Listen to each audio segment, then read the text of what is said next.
ഇത് mass മോട്ടോഴ്സിന്നാണ് Honda Activa 5G വണ്ടി നമ്മൾ വർക്കിന് ആയിട്ടുണ്ട്. നിലവിൽ 30,000 കിലോമീറ്റർ ഓടിയാണ് വണ്ടിയാണ്. 30,000 ആണ് നിലവിൽ കിലോമീറ്റർ. 30,010 ബ്രേക്ക് ഡൗൺ ആയിട്ട് നമ്മൾ പോയി എടുത്തുകൊണ്ടാണ് സ്റ്റാർട്ടിംഗ് കംപ്ലൈൻ്റ് ആയിട്ട്. അത് കഴിഞ്ഞ് നമ്മൾ ചെക്ക് ചെയ്യുന്ന സമയത്ത് നമുക്ക് സർവീസിൻ്റെ ഒരു പീരീഡ് ആയിട്ടുണ്ട്. Engine oil മാറ്റാറായിട്ടില്ല. ഓയിൽ കുറേ കൂടി ഓടാനുണ്ട്. 1500 കിലോമീറ്റർ കൂടി ഓടാനുണ്ട്. അത് ഓടിയിട്ട് മാറ്റിയാൽ മതി കേട്ടോ. എഞ്ചിൻ ഓയിൽ നല്ല ഓയിൽ അടക്കണം, ലെവൽ കാര്യങ്ങളൊക്കെ ഉണ്ട്. നമ്മൾ സർവീസിനോടനുബന്ധിച്ച് വർക്കിന് കയറ്റിയിട്ടുണ്ട്. ബാക്ക് ബ്രേക്ക് ലൈനറൊക്കെ നമ്മൾ അയച്ച് ക്ലീൻ ചെയ്യാൻ വേണ്ടി അയച്ചാൽ പുതിയ ലൈനറാണ് നമുക്ക് കിടക്കണം കേട്ടോ. ഫസ്റ്റ് നമുക്ക് സ്റ്റാർട്ടിംഗ് കംപ്ലൈൻറ്റ് കാണിക്കാനുള്ള കാരണം എന്ന് വെച്ചാൽ പ്ലഗ് പോയിരുന്നതാണ്. പ്ലഗ് മാറ്റിയിട്ട് ഇപ്പോൾ വണ്ടി സ്റ്റാർട്ടായിട്ടുണ്ട്. പ്ലഗ് ഷോർട്ടായതാണ് സ്റ്റാർട്ടിംഗ് കംപ്ലൈൻറ്റിൻ്റെ കാരണം.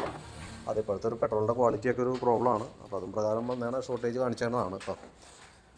ഓരോ 10,000 കിലോമീറ്റർ കൂടുമ്പോൾ നമുക്ക് പ്ലഗ് മാറ്റിയിടണ്ടേ. അപ്പോൾ മാറ്റേണ്ട ഒരു ടൈം ആയതുകൊണ്ടാണ് പ്ലഗ് പോയേക്കണേ. അപ്പോൾ നമുക്ക് ബാക്ക് ബ്രേക്ക് ക്ലീൻ ചെയ്തിട്ടാൽ മതി. എയർ ഫിൽറ്ററിൻ്റെ ഭാഗം നമ്മൾ നോക്കുമ്പോൾ അഴിച്ചൊന്ന് ക്ലീൻ ചെയ്ത് റീസെറ്റ് ചെയ്താൽ മതി. അതേപോലെ ക്ലച്ച് സൈഡും നമ്മളൊന്ന് അഴിച്ച് ചെക്ക് ചെയ്തിട്ടുണ്ട്. നമുക്ക് ജനറൽ സർവീസിൻ്റെ കൂടുതലുള്ള വർക്കുകളാണ് ഈ ക്ലച്ച് ഗ്രീസിങ്, അതേപോലെ ബ്രേക്ക് ക്യാം, ഇതെല്ലാം അതിനകത്ത് വന്ന വർക്കുകളാണ്. അപ്പോൾ അതിന് വേണ്ടിയിട്ട് അഴിച്ചതാണ്. അപ്പോൾ അതിനകത്ത് നമുക്ക് നോക്കുമ്പോൾ ക്ലച്ചിൻ്റെ ഭാഗം അഴിച്ച് ചെക്ക് ചെയ്യുന്ന സമയത്ത് നമുക്ക് അതിൻ്റെ എല്ലാ പാർട്സും ഓരോന്ന് നമ്മൾ ഡീറ്റെയിൽ ആയിട്ട് ചെക്ക് ചെയ്ത് വരുന്നുണ്ട്. അതിനകത്തൊരു കംപ്ലൈൻ്റ് ആയിട്ട് നമുക്ക് തോന്നുന്നത് ഈ ബെൽറ്റാണ് കേട്ടോ. ബെൽറ്റിൻ്റെ ഈ സെൻറ്റർ ഭാഗത്തേക്ക് നോക്കി കഴിഞ്ഞാൽ ഇവിടെ പൊട്ടൽ നമുക്ക് കാണാനായിട്ട് പറ്റും. തന്നെ നമുക്ക് 30,000 കിലോമീറ്റർ ഓടിയിട്ടുണ്ട്. അപ്പോൾ മാറ്റേണ്ട ഒരു പീരീഡാണ്. അപ്പോൾ അതൊന്ന് മാറ്റിയിടാം. കാരണം അല്ലെങ്കിൽ നമുക്ക് ഇടയ്ക്ക് ഇതേപോലെ വഴിയിൽ ബെൽറ്റ് പൊട്ടി വഴി പെട്ടുപോകുന്ന ഒരു സിറ്റുവേഷൻ ഒക്കെ വന്നേക്കാം. അപ്പോൾ അതില്ലാതിരിക്കാനായിട്ട് കൈയോടെ നമുക്ക് മാറ്റിവിടാം. ഇതിൻ്റെ കൂടുതൽ നമുക്ക് ആ ബെൽറ്റിൻ്റെ എമൗണ്ട് മാത്രമേ വന്നുള്ളൂ. പിന്നെ ഈ സൈഡിലേക്ക് വരുമ്പോഴത്തേക്ക് നമുക്ക് അതിൻ്റെ ഹെഡിൻ്റെ ഭാഗത്ത് ചെറിയൊരു ലീക്കേജ് ഉണ്ട്. ഈ സൈഡിൽ ലീക്ക് കാണിക്കുന്നുണ്ട്. അത് ഇടയ്ക്കാണ് ഈ കട്ട് കവർ ഗ്യാസ്കറ്റ് കംപ്ലൈൻറ്റ് ആവണതാണ്. അപ്പോൾ അത് നമ്മളൊന്ന് അഴിച്ച് ക്ലിയർ ചെയ്ത് നമുക്ക് മാറ്റിയത് റീസെറ്റ് ആകട്ടോ. പിന്നെ കാർബറേറ്ററുമായി ബന്ധപ്പെട്ട് പ്രത്യേകിച്ച് ഒരു കംപ്ലൈൻറ്റ് ഒന്നും നമുക്ക് വണ്ടിക്കില്ല. മിസ്സിങ്, ഓവർഫ്ലോ, റണ്ണിങ്ങിൽ ഓഫ് ആയി പോകുന്ന കംപ്ലൈൻറ്റ്. ഇപ്പോൾ പ്ലഗ് പോയ കേസല്ല, അതല്ലാതെ കൊണ്ട് റണ്ണിങ്ങിൽ ആക്സിലേഷൻ കുറയ്ക്കുമ്പോൾ ഓഫ് ആയി പോകുന്ന കംപ്ലൈൻറ്റ്. ഇതെല്ലാം കാർബറേറ്ററുമായി റിലേറ്റഡ് ആയിട്ടുള്ള കംപ്ലൈൻറ്റ്. അങ്ങനത്തെ കംപ്ലൈൻറ്റ്സ് ഒന്നും നമ്മുടെ വണ്ടിക്ക് നിലവിലില്ല. ഇപ്പോൾ ഞാനത് എടുത്ത് പറയാൻ കാരണം ഇപ്പോൾ നമ്മൾ ഉപയോഗിക്കുന്ന പെട്രോൾ എത്തനോൾ മിക്സ് ചെയ്തിട്ടുള്ള പെട്രോളാണ്. അത് ഒട്ടുമിക്ക വണ്ടിക്ക് സൈഡ് എഫക്റ്റ് ഉണ്ടാകുന്നുണ്ട്. അപ്പോൾ കാർബറേറ്റർ കംപ്ലൈൻറ്റിലേക്കൊക്കെ പോകുന്നുണ്ട്. അപ്പോൾ അതുകൊണ്ട് നമ്മൾ പറഞ്ഞാണ് ജനറൽ സർവീസിൽ കാർബറേറ്റർ ക്ലീനിങ് ഇല്ല. നമുക്കത് ചെയ്യണമെങ്കിൽ 500 500 നമുക്ക് ചിലവുണ്ട്. പ്രത്യേകിച്ചൊരു കംപ്ലൈൻറ്റ് ഇല്ലാത്തതുകൊണ്ട് നമുക്ക് തൽക്കാലം ഒന്നും ചെയ്യേണ്ടത്. ആ രീതിയിൽ തന്നെ ഉപയോഗിക്കാം.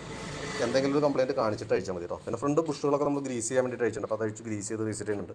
ഫ്രണ്ടിലത്തെ ബ്രേക്ക് ലൈനർ ആയാലും വലിയ പഴക്കമൊന്നും ആയിട്ടില്ല. അത് ക്ലീൻ ചെയ്തിട്ടാൽ മതി. ബ്രേക്ക് നമുക്ക് അയച്ച് ഗ്രീസ് ചെയ്തിടാം. ഫ്രണ്ട് വീൽ ബെയറിംഗ്, ഫ്രണ്ട് ടയറിൻ്റെ കണ്ടീഷൻ നോക്കിയാൽ ഓക്കെയാണ്.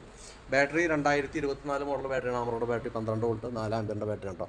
ഞാൻ എൻ്റെ വോൾട്ടൊക്കെ നോക്കി 13 വോൾട്ട് കാണിക്കുന്നുണ്ട്. ലോഡിലേക്ക് കൊടുക്കുമ്പോൾ 9.85 കാണിക്കുന്നുണ്ട്. അപ്പോൾ നിലവിൽ ബാറ്ററിയുമായി ബന്ധപ്പെട്ട് വേറെ കംപ്ലൈൻസ് ഒന്നുമില്ല. പിന്നെ പ്ലഗ് ഞാൻ ഈ പറഞ്ഞ പോലെ പ്ലഗ് മാറ്റിയിട്ടതിന് ശേഷം നമ്മൾ വണ്ടി സ്റ്റാർട്ട് ആയിട്ട് അപ്പോൾ പ്ലഗ് മാറ്റിയിട്ടുണ്ട്. സെക്കൻഡറി ഫിൽറ്റർ യൂണിറ്റും പുതിയ ഫിൽറ്റർ കിടക്കണം. അപ്പോൾ അതൊന്ന് ക്ലീൻ ചെയ്തിട്ടാൽ മതി. പിന്നെ എഞ്ചിൻ ഓയിൽ പറഞ്ഞ രീതികൾ ഞാൻ പറഞ്ഞല്ലോ, ഏകദേശം 1500 കിലോമീറ്റർ കൂടി ഓടാനുണ്ട്. അപ്പോൾ ഓയിൽ കിലോമീറ്ററിൻ്റെ അടിസ്ഥാനത്തിൽ മാത്രം മാറ്റിയാൽ മതി.